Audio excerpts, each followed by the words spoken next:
Türkmenistan'ın konstitutsiyası yenide ütgedilip iki palatyly parlament, ýagny Milli Geňeş iki palatyly boldy. Seýle-de Gurbanuly Berdimuhammedow türkmen halkynyň milli lideri diýilip yglan edildi. Bu ezek beýle urulşygy amala asyrmak üçin 21-nji ýanwarda parlamentiň ýokary we asak palatalarynyň Bilelikdäki mejlisiniň maslahaty bary ýogy bir näçe sagat dowam etdi. Parlamenti özgörtmek teklifi goloyda 11-nji ýanwarda Gurbanuly Berdimuhammedow tarapyndan teklif edildi. Ol sol döwürde parlamentiň ýokary palatasy halk maslahatyna baş tutanlyk edýärdi. Seýlelikde şenbe günü geçirilen ýygnakda parlamentiň ýokary palatasy ýatyryldy. Halk maslahaty öňkü prezidentiň ýolbaşçylygyndaky häkimetiň aýratyn organ hükmünde täzeden döredildi. Konstitusiýany özgörtmek bu gezek Liwat vilayatynyň Halaja trawynyň bir ýaşaýjysy Garly Bazarowyň teklifi bilen amala asyryldy. Ol parlamentiň Bilelikdäki mejlisinde Gurbanuly Berdimuhammedowyň çykyşynyň ýanyndan teklif bilen çykyş etdi. Bugünkü maslahatda siziň başlangyjyňyz bilen esas kanunumuza ötketmelerin giydirilmegini hem-de Türkmenistanyň halk maslahatynyň döredilmegini biz ýaşlylar dolugly gollaýar. Onun çykyşyndan ma'lum bolşuna görä, konstitusiýanyň 77-nji maddasy ütgedilip, parlamentiň ýokary palatasy ýatyrylýar. Halk maslahaty bolsa aýratyn häkimet hükmünde täzeden döredilýär. Bazarow sözüniň dowamında Gurbanuly Berdimuhammedowy halk maslahatynyň başlygy wezipesine saýlamagyny hem teklif etdi. Ahyrman arka dağımızdan başga adım görnenok. Sonun ýanyndan öz kakysynyň halk maslahatynyň başlygy wezipesine bellenýänligi hakynda prezident Serdar Berdimuhammedowyň fermany peýda boldy. Bazarow bu gazanylanlaryň esaslandyrjysy däl. Ol diňe Gurbanuly Berdimuhammedowyň türkmen halkynyň milli lideri bolmagyny kanuny esasda ikrar edilmegini teklif etdi. Mundan soňra maslahatda gatnaşyjylar haýal etmän Türkmenistanyň konstitusiýasyna türkmen halkynyň milli lideri barada kanunyň taslamasyny hüdürlediler. Teklif destine ara alınıp maslahatlaşyldy. Hem bir agızdan kabul edilip Kiçi Berdimuhammedowyň garamagyny hüdürlendi. Ol bolsa 100 ugru gol çekdi. Bellesek maslahatyň dowamında diňe Gurbanuly Berdimuhammedowa ýüzlenilen övgüli çykyşlar boldy. Halk maslahatyna aýratyn häkimet hükmünde Türkmenistanyň konstitusiýasyny makullamak, oňa ütgetmeleri we goşmaçylary girizmek, ýurduň içeri we daşary siýasatyny kesgitlemek ýaly giň yktyýarlyklar berilýär. Onun düzümine Türkmenistanyň kanun çykarjy, ýerine ýetiriji, Sultandy prezident we adalet ulgamlarynyň ýolbaşçylary, Döwlet Howpsuzlyk Geňeşiniň sekretary, ministrler kabinetiniň agzalary, deputatlar we beýleki käbir ýokary derejeli resmiler dagy girýär. Mundan başga da kanuny esasda Gurbanuly Berdimuhammedowa türkmen halkynyň milli lideri hükmünde ýurduň siýasy durmuşynda uly yktyýarlyklar kepillendirildi. Galy berse-de oňa we onuň maskala agzalaryny eldirilmesizlik hukugy hem berildi. Bu hukuk onuň eýetçiligine we maskala agzalarynyň eýetçiliginde duran emläklere hem degislidir. Sol bir wagtda türkmen halkynyň milli lideri halk maslahatynyň hemislik agzasy hem bolup durýar. Türkmen bilermeni we odol hökümet resmisi 20-nji ýanwarda azatlyk bilen geçirilen gurrundyşlykda şeýle howlukmaçlygyň sebäbiniň öňkü prezidentiň oglunyň prezidentlik wezipesini alyp barşy bilen kanagatlanmazlygy hem de maskalaryň içerki çağında bolup geçen käbir oňuşmazlyklar bilen baglanyşykly bolmagy mümkin diýdi. Berdimuhammedow 11-nji ýanwarda hökümet guruluşyny ütgetmegi teklif edende Konstitusiýon reforma komissiýasynyň döredilýändigi yglan edildi. Şonda türkmen rejimi resmi däwe berja edýän ýaly bolup göründi. Bu özgörüşler ara alyp maslahatlaşmak üçin azyndan bir näçe ay wagt sarp etmeli bolýar.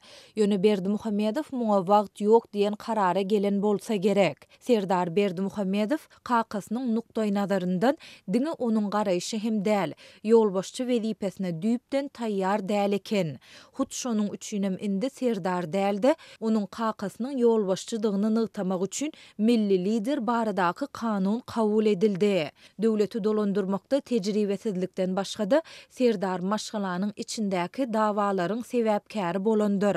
Onuň öz daýdasyny Gyzyl Ýarmay jemgyýetinden işden boşatmagy, şonuň bilen bir wagtda käbir maglumatlara görä ondan bir näçe 100 milyon dollarlyk nagd pul almagy elbetde kakasyna yaramadyk bolmaly. Nähilde bolsa Gülnabat onuň ayal dogany, ol doganynyň hormatyndan prezident bolan wagtynda elmydama peýdalanyp geldi. Mundan başga da Serdar Maşgalanyň beýleki täsirli agzalarynyň ykdysadyetine de täsir etdi. Şoňa görä Uly Berdimuhammedow öz maşgalasynda hem döwletde ýeketäk ýolbaşçylyk derejesini ýzyna almak üçin oglunyň ýeňinden çekmek islendir. Diýip bilermen aýdýar. Azatlyň Türkmen hökümetine ýakyn bir çeşmesiniň 10-njy ýanwarda ýazmagyna görä Uly Berdimuhammedow häkimeti doly öz ygtiýaryny almak üçin nowatdaky reformany geçirmek barada baryp 2020-nji ýylyň tomsunda oýlanypdyr. Halk maslahaty öz başdak institut hökmünde üstesine de iň ýokary häkimiýet bolan soň Gurbanulla öz oglunyň elindäki hökümet bilen maşgalasynyň arasynda özara işçen gatnaşyga mümkinçilik döreder. Serdaryň döwlet işlerinde tejribesiniň ýokdugyny köp adam eýýäm gördi. Onuň özüni oňaýsuz duýýandygy aýdyn. Halipe hökmünde kakasynyň kömegine mätäşdigi bildirýär. Men Gurbanulla beýle işlere öň gatnaşmady diýemok. Ol öňküleri ýaly ýurduň içeri hemde daşary siýasatyna işçen gatnaşýar. Mysal üçin ol bir näçe gedek daşary ýurt saparlaryna gidipdi. Serdar häkimiýet başyna gelen soň Türkmenistanda bolup geçen ähli samitlere gatnaşdy. Ýöne munyň ählisi Serdaryň tejribesizligini aýdyn görkezýär. Halk maslahatyny üýtgedip gurmak bilen Gurbanuly özüniň ýokary häkimiýetini formal taýdan resmileşdirmegi maksat edinýär. Ol şeýle etmek bilen ähli möhüm siyasi kararları resmi taýdan kabul edip biler hemde onuň kakasy hukugy ýok yerden prezidentin welipesine girýän işlere çaktanaşy goşulýar diýilmedi ýaly ogly Serdara zerur tejribäni toplamagy mümkinçilik we wagt döreder. Diýip Azatlyň söhbetdeşi aýdýar. Ýatlasak mundan bir ýyla goly öň 2020-nji ýylyň 11-nji fevralynda geçen halk maslahatynyň adaty daşary sessiýasynda şol wagtky prezident Gurbanuly Berdimuhammedow döwlet dolandyryşyny ýaş nesli bermek üçin wezipesinden çekilmek niýetiniň bardygyny eglan etdi. Sondan bir näçe hepde geçenden soň ilk prezident saýlawlary geçirildi. Hemde Türkmenistanda häkimet atadan ogla geçdi. Halk maslahaty ilkinji prezident Saparmurat Niýazowyň döwründe 1992-nji ýylda ilkinji gezek döredilendi. Eýýäm iň ýokary wekilçilikli organ statusyna iýedi. Dogrusy Niýazow hem ony absolut güç guwadyň guraly hükmünde ulandy. Mysal üçin ony ömürlük prezident diýip eglan eden halk maslahaty bolupdy. 2006-njy ýylyň dekabrynda Saparmurat Niýazow ýogulandan soň Gurbanuly Berdimuhammedow häkimet başyna geldi we 2008-nji ýylyň sentýabrynda halk maslahaty ýatyrylyp, onuň ornuny maslahat berici organ hökmünde ýaşulular maslahaty döredildi. 2017-nji ýylyň oktýabrynda Berdimuhammedow halk maslahatyny gaýtadan döretmegi teklip etdi. 2019-njy ýylda bolsa konstitusiýany üýtgetmek boýunça ýene-de bir gezek teklip girizip, iki palatyly parlament sistemasyna geçirdi.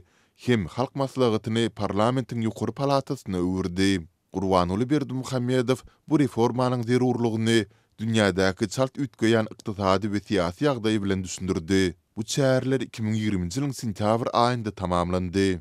2021-nji ýylyň martynda ilkinji gezek parlamentiň ýokary palatasyna saýlawlar geçirildi. Sonda Uly Berdimuhammedow hut özüniň täze kabul edilen konstitusiýany bozup halk maslahatynyň agzalygyna saýlanyldy we soňra onuň başlygy boldy.